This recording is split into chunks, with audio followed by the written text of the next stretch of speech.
cometió el pecado de homicidio no involuntario, sino más bien a sangre fría. Pero este salmo es el de un impenitente, porque David no solo fue un gran pecador, sino también un gran arrepentido. Por eso me gusta este Salmo 51. Hay tres cosas básicas en que debemos pensar. La primera cosa es esta: la capacidad de pecado en el santo. El santo que peca.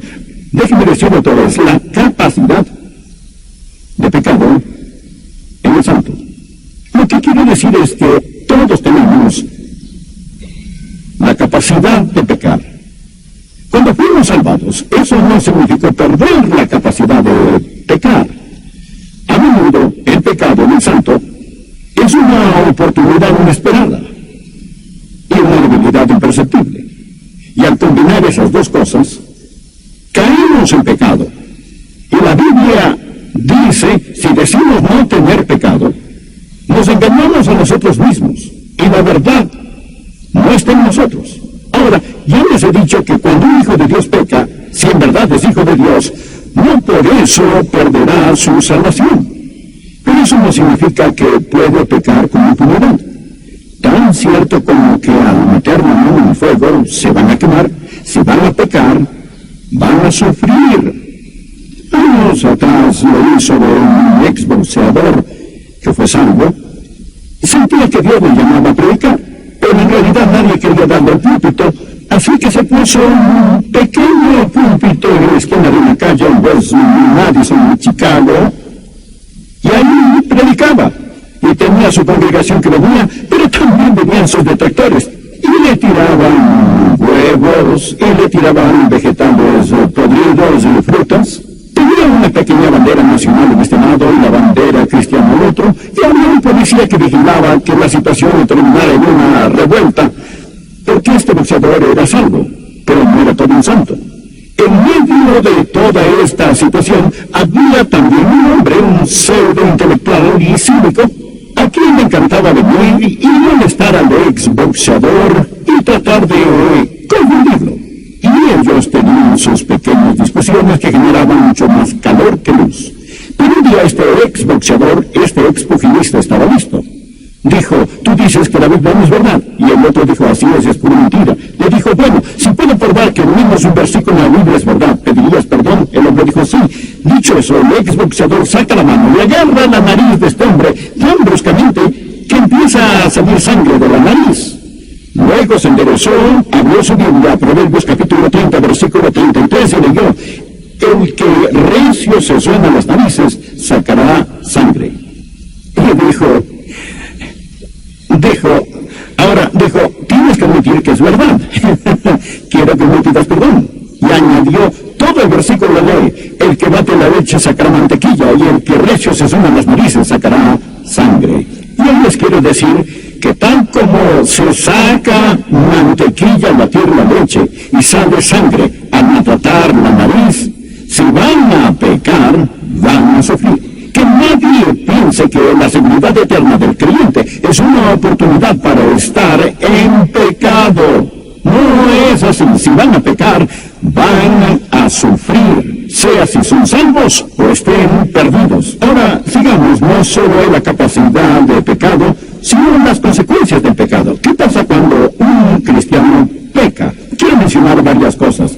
Vean el Salmo 51. David dice, ten piedad de mí, oh Dios, conforme a tu misericordia, conforme a la multitud de tus piedades, borra mis rebeliones. Lávame más y más de mi maldad y límpiame de mi pecado. La primera cosa que el pecado hace en la vida del cristiano, la primera consecuencia es que mancha el alma.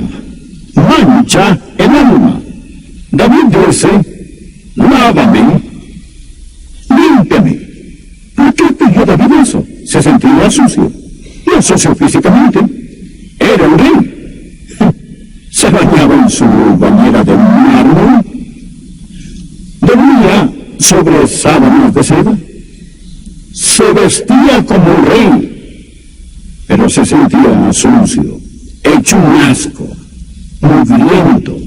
¿Sabe que esa es una forma de saber si son salvos? No si pueden pecar o no, pero ¿su pecado le hace sentir sucio? Es que hay una diferencia entre un hijo de Dios y un hijo del diablo. El hijo del diablo peca y no le molesta. Puede usar el nombre de Dios en vano y al reprenderlo dirá, ¿qué dije? ¿O qué hay de malo en eso?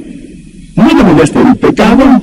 ¿Hay una diferencia entre un hijo de Dios y un hijo de Satanás? Es como un cerdo en el lodo. Y ustedes saben que ningún cerdo se ha sentido sucio. Ningún cerdo ha dicho, ay de mí que estoy sucio. Una oveja que cae en el lodo quiere salir, pero el cerdo se queda ahí porque es su naturaleza. No se siente sucio. La diferencia entre un hijo de Dios y un hijo del diablo es esta. Cuando el hijo de Dios cae en pecado, lo detesta. El hijo del diablo corre al pecado y lo intenta.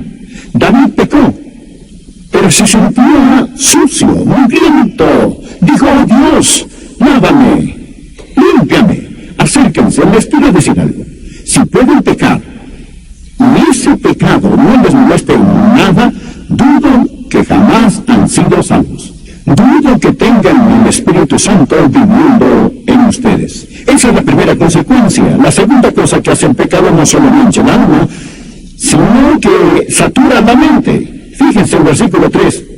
Porque yo reconozco mis rebeliones, y mi pecado está siempre delante de mí. Siempre delante de mí. Noche y día, día y noche. Lo que David hizo resonaba en su alma y en toda su conciencia. No podía olvidarlo. Estaba ahí. Es una marca indeleble. Es una herida en su alma. Satura su mente. Y si pueden pecar y olvidar ese pecado, dudo que jamás han sido salvos. Porque el Espíritu Santo les va a recordar de ese pecado. David dice, mi pecado está siempre delante de mí. ¿Significa, Pastor Rogers, que si peco las 24 horas estaré pensando en eso? Quizá no conscientemente, pero sí subconscientemente. Si no lo deja entrar por la puerta, dará vuelta a la casa y entrará por la ventana. Y lo verá con una jaqueca. Lo verá no poder concentrarse. Lo verá con un humor insoportable. Lo verá no poder orar. Lo va a ver en otras formas. No digo que si tienen jaqueca es porque han pecado, pero hay gente que la tiene porque sí han pecado. Su pecado está delante de ellos. Está ahí. Satura la mente. Hay dos tipos de heridas que puede sufrir el alma humana. Una es culpa y la otra es dolor. Esta semana pasada he tratado con gente que está en dolor. Anoche estuve hablando con una hermana de nuestra iglesia, cuyo esposo murió y fue al cielo. Su corazón está herido por el dolor, pero no por la culpa. El dolor es una herida limpia, y como es una herida limpia, sanará. Es una herida abierta, profunda, duele, pero sanará, porque es una herida limpia. La culpa es una herida sucia. Está infectada, inflamada y contaminada y nunca sanará hasta ser limpiada. ¿Qué hace el pecado? Mancha el alma, satura la mente, y la tercera consecuencia es esta: quema la conciencia. En el versículo 4, contra ti solo he pecado y he hecho lo malo delante de tus ojos. David está consciente de su error. David no está clamando contra el castigo, está clamando contra el pecado. Dice, Dios mío, he pecado contra ti. Algunos dirán, David pecó contra su reino, cierto. Dirán, David pecó contra su familia, cierto. O dirán, David pecó contra su cuerpo, cierto. David pecó contra su esposa, cierto. David pecó contra sus hijos, sí, es cierto. Pero no es eso lo que más le molestaba a David. David era un hijo de Dios y dijo, Dios, contra ti solo he pecado. Y David entendía lo que es el pecado. Es insultar al Dios Santo, al Dios que lo amaba, al Dios que lo redimió. Ahora pongan atención. Si lo único que temen es el castigo de su pecado, dudo que son salvos. Si son hijos de Dios, al pecar, no pecan, no lloran porque van a ser castigados, lloran porque han deshonrado a su Dios. Contra ti solo he pecado y he hecho lo malo delante de tus ojos. Oh Dios, estoy avergonzado, he pecado contra ti. No solo Dios, rompí tu ley, rompí tu corazón. Y esa es la diferencia entre un esclavo y un hijo. Un esclavo, al desobedecer, teme el látigo de su amo. Pero un hijo, al desobedecer, si ama a su padre, teme desagradar a su padre y le duele ver que ha roto el corazón de Dios. Su pecado les molesta así. Cuando pecan dicen, Dios mío, he pecado contra ti y mi conciencia me aguarda. Créanme, ningún torturador, el pueblo lo dice, iguala el miedo de dolor inexpresable con el dolor de quien en la noche sin descansar lleva a su propio acusador en el alma. Y no podrán tener el gozo del Señor si al caer escogen alejarse de Dios. Miren a David, un hijo de Dios, y se sienten miserable. Les diré otra consecuencia. Amarga el espíritu. Versículo 10. Cree en mí, oh Dios, un corazón limpio y renueva un espíritu recto. Su espíritu estaba mal. ¿Han visto una persona caída con un espíritu amargo? ¿Saben que prefiero estar con un típico pagano no creyente que estar con un cristiano caído? Personas caídas son las personas más odiosas, malhumoradas y vituperantes que jamás he conocido, porque por adentro están miserables y condenados quieren compartir su miseria con todos los demás. Observen la persona de espíritu amargo, de un espíritu que está mal. Son los que más que critican en la iglesia. ¿Saben que piensan que Dios les dio el don de criticar? ¿Saben cuál es su problema? Han caído. Si alguien tiene un estómago amargo, no hay plato que le apetezca. Y ellos ven algo malo en todo y con todo. Miren el ejemplo. David cometió adulterio y tratando de encubrirlo, cometió el pecado de homicidio. El profeta Natán vino a hablar con él y no era para hablar sobre plena política. Vino a hablar sobre el pecado de David y le contó la historia de un hombre que tenía una pequeña cordera que era como su propia hija. Comió con él, un hombre pobre, y vivía al lado de un hombre muy rico. Este hombre tenía miles de rebaños y manadas. Un día el hombre rico tuvo visitas y se robó la corderita del hombre pobre, la mató, cocinó y la sirvió a sus visitas. Y dijo, David, tú eres el rey, ¿qué deberíamos hacer con el hombre que hizo esto? David estaba furioso, se paró de su trono, ya lo veo con su puño alzado, gritando en su enojo, el hombre que ha hecho eso pagará 4 veces más. Y el profeta Natán dice, pero tú eres el hombre, fuiste tú, David, te has sentenciado en tu propia corte. Era una analogía. La corderita era Betsabé, la que David robó, y lo que sucedió fue esto. David fue rápido a juzgar al hombre que había robado la oveja. Él robó la vida de un hombre. David juzgó al hombre que mató a un animal, pero él mató a un ser humano. Y aún así, que pronto fue para juzgar a otro. Encontrarán que personas caídas son expertas en juzgar a otros por pecados menores a los que hay en sus propias vidas. Son quienes tratan de sacar la suciedad de los ojos de otros cuando hay vigas en los suyos. Ellos tienen un espíritu amargo. ¿Acaso hay alguien que vive el espíritu amargo? Se sentirá mucho mejor si hacen las paces con Dios. Y la última consecuencia del pecado en la vida del Hijo de Dios, novedades, borran mis rebeliones. David confiaba en su Dios.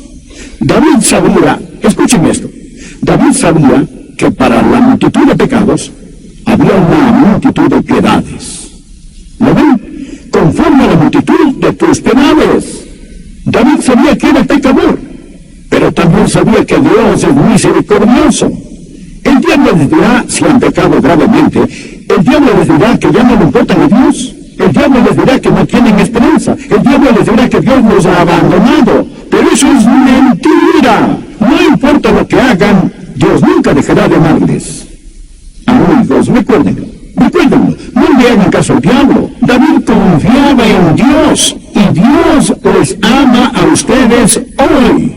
No importa lo que han hecho, cuántas veces han caído, no creo que nadie aquí ha pecado como lo hizo David. Pero David dijo: oh Dios, conforme a la multitud de tus piedades, su gracia basta para el pecado. Amén. Su gracia basta para el pecado. Su gracia basta para el pecado.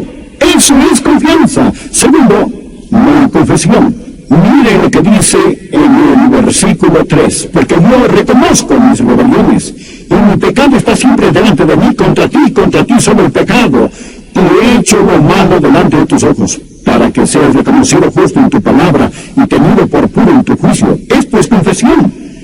La Biblia dice en 1 Juan 1:9, si confesamos nuestros pecados, Él es fiel y justo para perdonar nuestros pecados y limpiarnos, aleluya, de toda maldad. No es tan solo admitir el pecado, es confesarlo. Él dice: el pecado contra ti. Hay una cosa que Dios no acepta para el pecado, amigos, y eso es una excusa o cortada. David pudo haber dicho: no fue mi culpa, mi esposa no me ama como lo merezco. O dicho: no fue mi culpa. ¿Quién manda de saber amarse donde todos pueden ver? O, pero esa es mi debilidad. Dios, tan solo son los míos. Tengo un desorden de amor. Y con esto, bueno, pudo haber dado mil y una excusas. Una cosa que Dios no acepta para el pecado es una excusa. Pero confesión es estar de acuerdo con Dios. Hay que decir: yo soy culpable. No mi hermano, no mi hermana, pero yo, Dios, necesito intercesión. Esa es una confesión franca. Es la confesión que Dios quiere. Si tratamos de esconderlo, Dios lo descubre. Pero si lo mostramos, Dios lo esconde. Y luego nos limpia y perdona. Y ahora la tercera. Miren esto. Primero, confianza. Segundo, confesión. Tercero, limpieza. Dice en el versículo 2, lávame más y más. Y en el versículo 7 dice: purifícame con hisopo y seré limpio. Lávame y seré más. Nos purifica por dentro. ¡Aleluya! ¡Aleluya! Detergente de triple acción. Y ya no tienen que andar con su carga de culpa. No tienen que cargar esa condenación que Satanás ha puesto sobre ustedes. Pueden estar limpios. Lávame y seré más